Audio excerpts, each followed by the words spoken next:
This is part 2 of cubing edits that you can do on almost any editor. I'll put the link to part 1 in the description. Let's get started. This is the first edit. First, scramble your cube and snap. Make sure you put a piece of tape where the cube was and solve your cube. Then put your cube down and snap a few times, and make sure you do it more than one time because if one of them doesn't match up, you could use another one.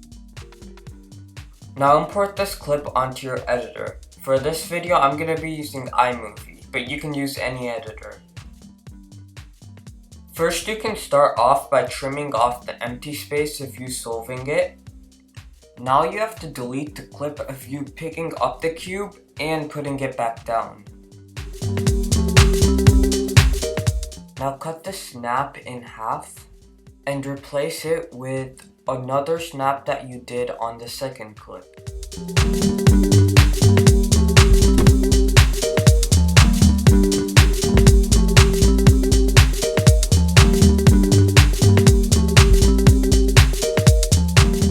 This is the second one, and it's probably my favorite to do. It's also the quickest to do.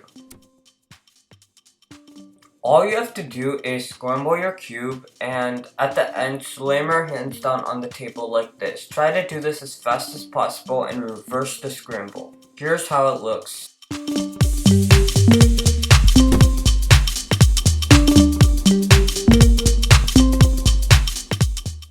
This is the third one. To do this, you'll need to record 2 separate clips. One of you pulling out nothing, and one of you pulling out a smaller cube. After you import this onto your editor, you have to split it on the clip where it's you pulling out nothing and you pulling out a smaller cube.